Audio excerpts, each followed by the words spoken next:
What did you guys think of the minute distribution tonight? Because I thought this in the moment, and I'm looking over the box score now, and it kind of really sinks in. Campaign was 5 of 6 and was on fire. Only played 12 minutes. Played under 12 minutes. Buddy Hield had one of his better shooting nights in a while.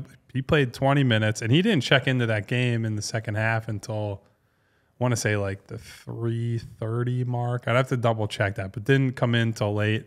Nurse is clearly limiting his role quite a bit more, and look, there are reasons for that lately, but an example of kind of what I'm talking about when I get on him for Tobias is like the default play a bunch of minutes guy.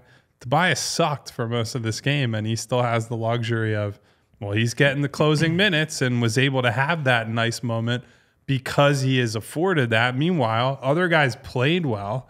And like, look, if you take the names out of it, if this exact minute distribution happened and you watched that game and Doc Rivers was the one who allotted these minutes, people be losing their fucking minds over how this was handled. So I have tried to point this out throughout the year when this happens. Like, Nurse is as reliant on his rotations and his guys as most other coaches. So I'm not saying that it's worth a whole lot of frustration after one game, but I am a little surprised he didn't ride the hot hands harder than he did. Well, as soon as you mentioned it, I went right to the third quarter box, and Tobias played 7 minutes and 6 seconds. I bring that up because I also go down the campaign. He played 0 minutes and 0 seconds in that third quarter. Now, Tobias wasn't good. He was 1 for 3 in that 706. He had 3 points on one made three-pointer there. That was a pretty early one where Maxey found him for that three-pointer.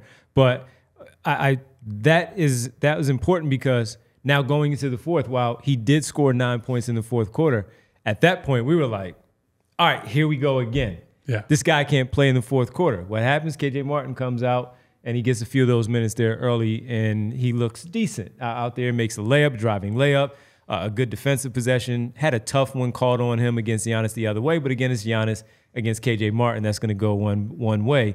But in that fourth quarter, Harris again plays 6 minutes and 10 seconds. A lot of that is because he kept making shots there towards the end, and campaigned 3 minutes and 18 seconds while he did make his lone shot for his 2 points.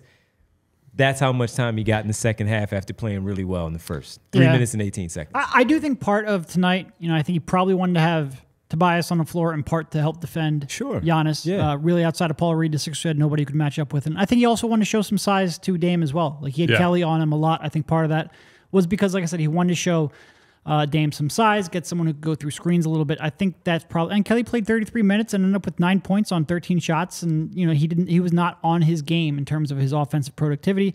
But I think Nick wanted some size out there. That may have extended Harris's and Oubre's minutes. But I do agree. More than how many minutes he get? 3:13 in the second half. Yeah, I would have liked to have seen, especially because he was really good. Like, you really needed it. Like, that offensive explosion you had from him, both from deep, some of those kisses off the glass, which were just gorgeous. I was hooting and hollering when he made those shots off the glass. Yeah. That lone two was the second one where you said he did it again. That was the lone bucket for campaign in the second half. Yeah, and look, I understand Harris is one of the only wings/forwards that they have, right? And so if he doesn't play, you are making some sacrifices defensively.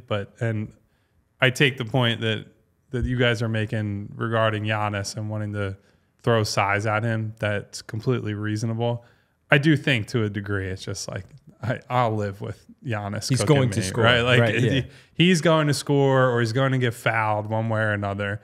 I'd have to really go back and watch it closely or look at the matchup stats to see, okay, who actually made a difference and all that, or who was on the floor and Giannis succeeded and vice versa. But you got to be able to score for this team, because I think if we're trying to take a positive out of it, I think they defended pretty well as a group given the opponent. Like, Dame was not anonymous, but not really impactful. For 17 points. 17 points on 16 shots. And Giannis had 7 turnovers. And I think that's part of it too. I think by putting some size on Giannis, you can then have your weak side.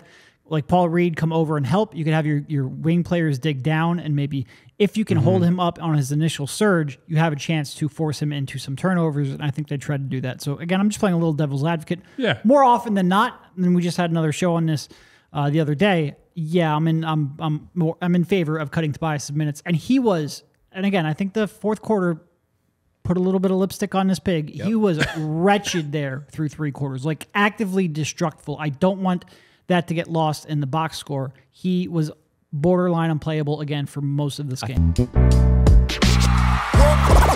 all silly like the mayor.